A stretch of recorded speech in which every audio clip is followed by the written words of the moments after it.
Greetings, ladies and gents, and welcome to this daily science fiction extravaganza, commonly known as Tales from Outer Space.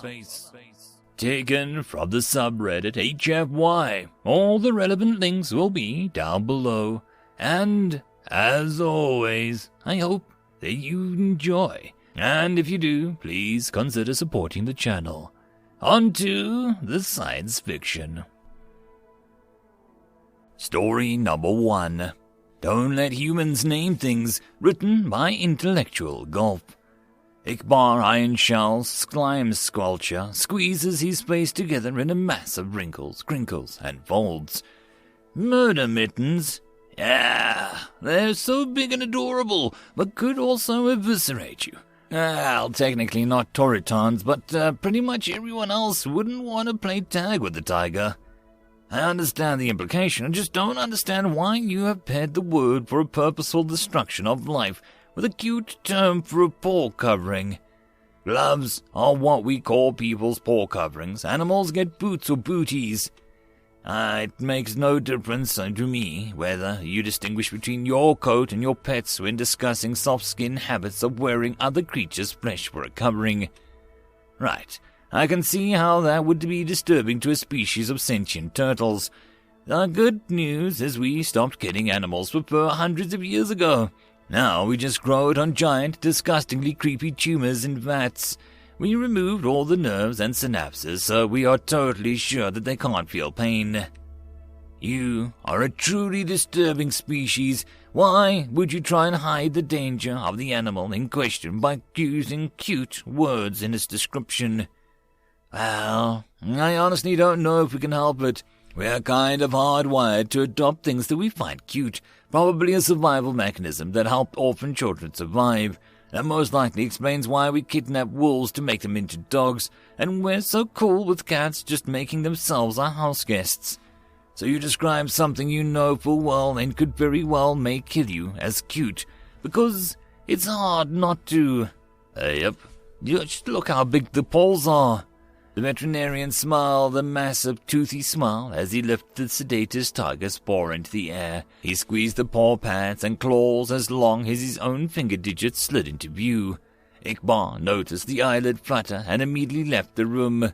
He notified security that the dangerous animal would be waking up from sedation soon, and the human guards laughed. Ikbar decided to take an early break for lunch, and wondered in amazement at the pride with which he saw one of the men change the sign that read 110 days since last workplace injury to 111. End of story. Story number 2. Nap Time, written by MyNameMeansBentNose. Outside the box. Ain't typical of persistence predators, they just don't stop. So, they can run. That's not what I mean. You don't understand. Barely anyone does. Fine, then you old gastropod, enlighten me. A pair of brilliant purple stalks swiveled away from the plate of inherent cubes on the bench between them, swiveled and looked into the bright green stalks that he hadn't looked away. So, they are made to function for a very long time. The old man began. Many realize the joke of humanity and their depraved attraction to whatever catches their fancy. The old jokes, of course, being that they can go all night if they want to, or all day. But it doesn't end there. I get that. Please advance to your point. Thing is, everyone misses the point. They hear pursuit predator and they think as you do, so they can run, and you are right to be skeptical of that statement. Who needs to run when you can float or fly or drive? So, it's not about running. No, we're getting there. The tendril reached out and lazily absorbed one of the cubes as the elder continued speaking. It isn't that they can run, it's that they can do any task that they have their minds set on for countless hours. What's more, even at rest, their minds never entirely stop working. In this way, they can meet or beat the skills of those who have greater natural talent. Even when they claim to be thinking of nothing, they have seen strange ideas spring into their minds as if from nowhere. Obviously, there was still some difficult-to-observe process in motion. So, it's not like they can outlast us for thinking. You think so? A purple tendril reached out and poked the base of the green eye stalk. Don't underestimate the energy cost of thinking, young slug. It takes more from a sapient being to think out a hard problem than you realize. But these humans can do that on autopilot. Auto? I don't understand. You think all they are doing during the running is just that, running? They're also moved to think. A pacing human is a thinking human, and they spend countless hours enduring seemingly endless education. Did you know that humans do not have racial memory? Wait, but all the humans I know so much. All picked up during years of listening and working and active learning. How could they endure such a thing? Not all of them do. A human who has engaged in some way to learn their full attention. They don't give their attention to just any old task. It can be a real commitment. But that leads to the next problem. Next problem? What happens to a race developed for constant action when they have nothing to do? The green eye stalks of the youth stared blankly. With a shake of his stripe, his own version of a sigh, he answered the question. They get bored. Bored? I've heard of that. I bet you have. What is it like, human boredom? Human boredom is the urge to do something, anything other than what they are doing at the moment. Oh, the youngster replied, his expression blank. That doesn't sound that. It is bad. Boredom means that their mind is unoccupied. You never know what an odd-star-spawned idea will spring forth. And it only gets worse when that boredom is enforced by events outside their control. I can't imagine it, the youth admitted. I understand. Any one of us have little problem waiting for extended periods of time when forced.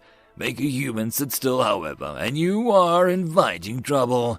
And you are giving that trouble time to plan. The young male's eyes had shrunk ever so slightly, the subtle sign of continued disbelief.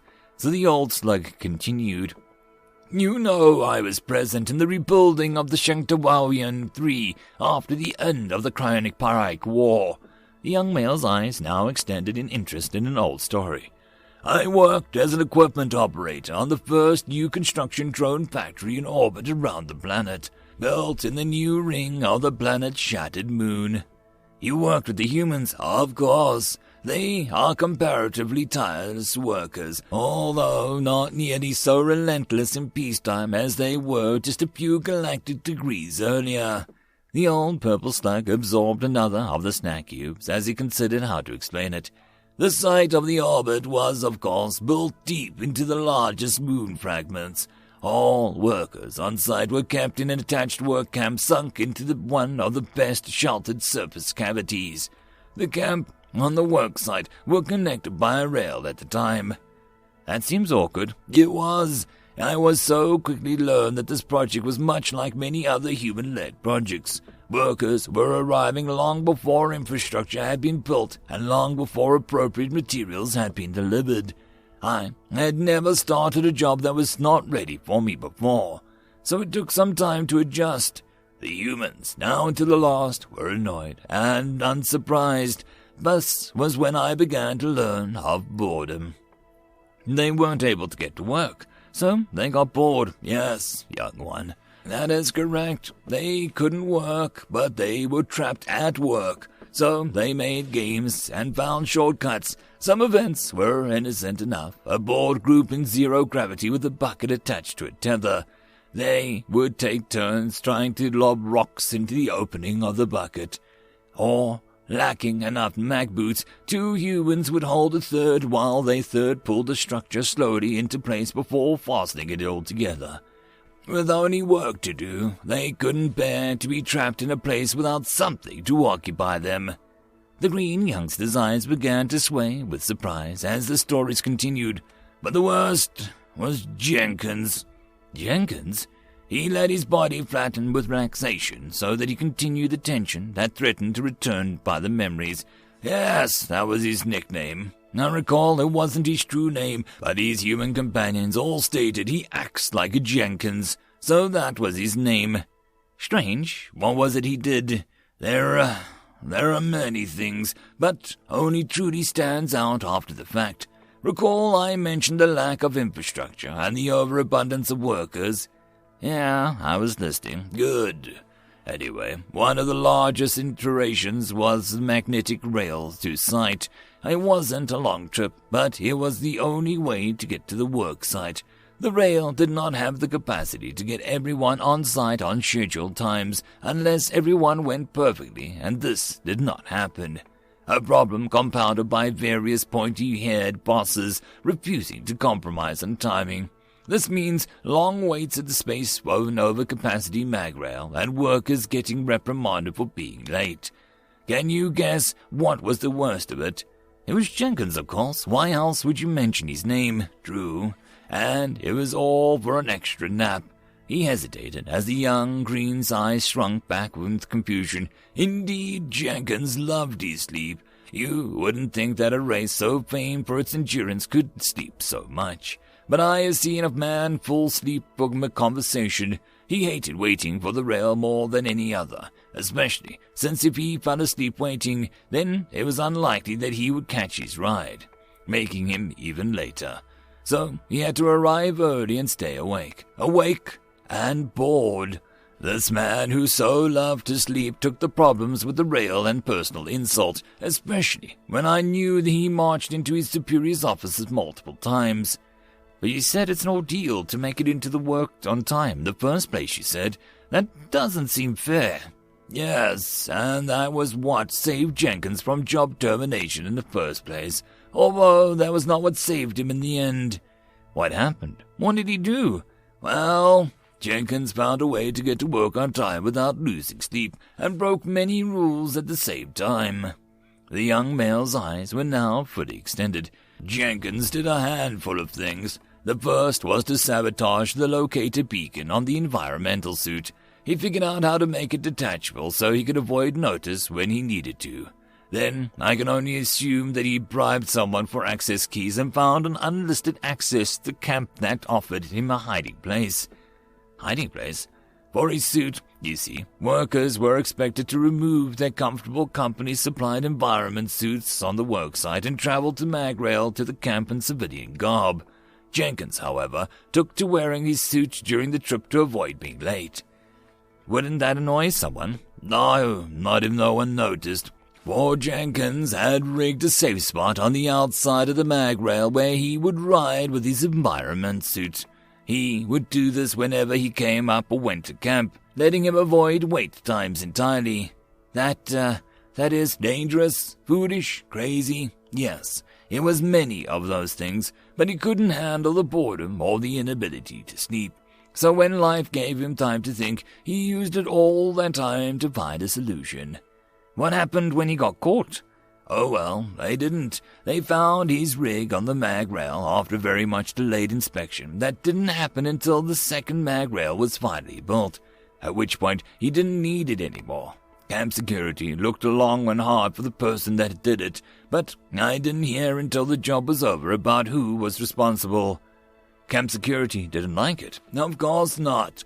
He broke many rules, unpermitted access to the camp, unlicensed modifications to a mag rail, and then unpermitted travel to the work site, unlicensed use of company environment suit and mag boots, unlicensed modification of stolen environment suit. He didn't use his own for the trip. I'm sure there was more rules he was breaking, but any one of those would have had him removed from his job instantly. And they never found out. How do you know? Well, the Chrysian management never found out because the other humans didn't want to cooperate. One of those humans explained the whole thing to me on my trip home after the job ended. It turned out every single human knew. All of them? All of them. And none of them reported Jenkins, not a one.